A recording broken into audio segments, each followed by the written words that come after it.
How many times do I need to repeat myself before you people take action? Before you do the right thing? I am tired of repeating myself. Yeah, I've said that myself, and you just might have said that also, either to your children, to your subordinates, to whoever. The mind works in different ways. A new lifestyle, a new habit, is not easily picked or learnt except it is done consistently, continually, over a period of time. What happens is that we have been programmed in a certain way. Every one of us, we are running on programs.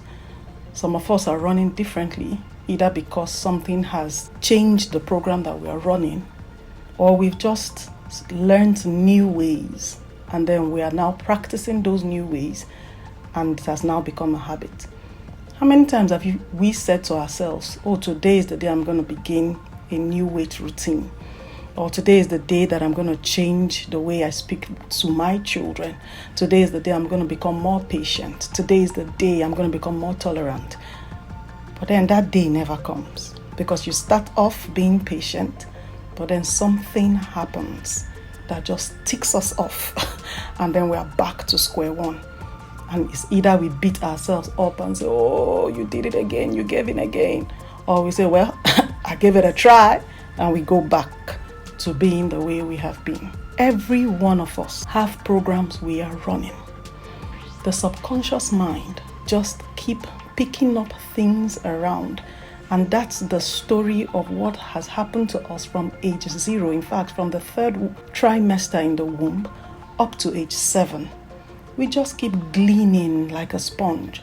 We just keep taking it, and that's the critical point where values and beliefs are formed.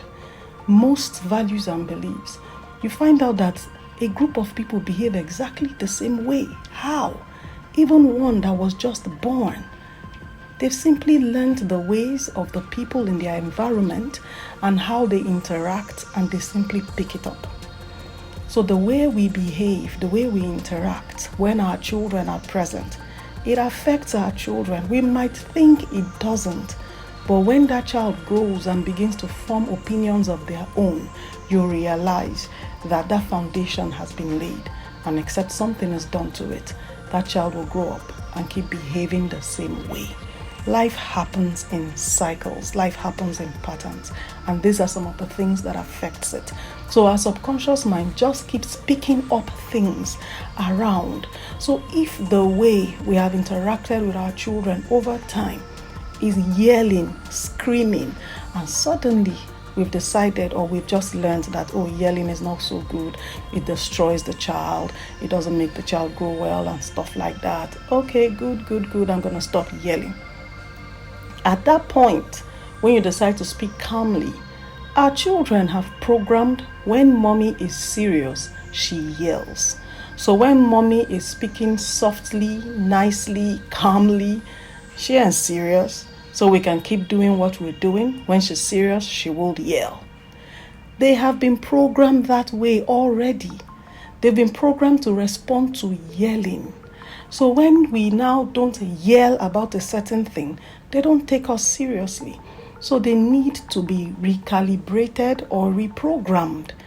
And that takes time. But repetition is one of the ways to reprogram our minds. So yes, do I need to repeat myself over and over again? Yes. Do I need to keep saying the same thing to my child over and over again? Yes. Your child walks into the door, throws books here, shoes, uniform, and just keeps throwing things here and there. You want the child to learn a new way, which is, can you get into your room, remove your belongings and put them where they are meant to be? Oh, sure, but it's going to take time. So you need to keep saying it calmly to this child.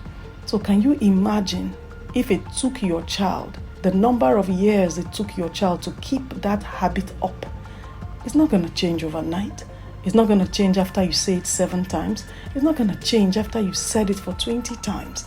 You might repeat yourself over a period of 3 months for that habit to be built in your child. So we keep saying it till it forms. And that's why I keep saying that one of our major duties as parents is to keep teaching.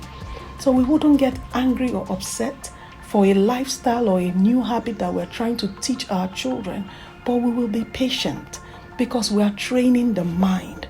We are training the mind to build a new neural pathway. So for that mind to catch up with it, it needs to be repeated and to be done over and over and over again. I love the way my coach explains this.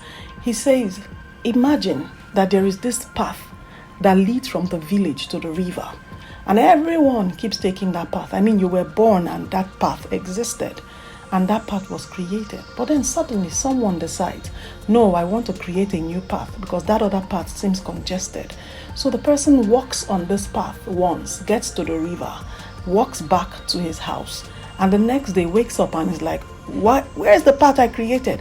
Why is the path not here? Doing it once does not make all the grass suddenly go away, give way, and form a path. This person has to do it over and over and over again. So I want you to have that picture in your mind for how long it's going to take one person to keep walking on that path to create a new pathway. So that's what we're doing when we're training our children to learn a new habit or to create a new lifestyle.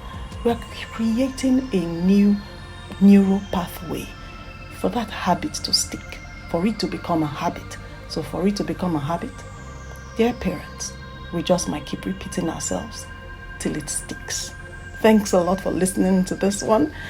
My name is Nwadiuto and I'm a teens coach. If you love this video, do give this video a big fat thumbs up for me and subscribe to our channel if you've not done so already. I'm going to be seeing you all in the next one. Bye-bye.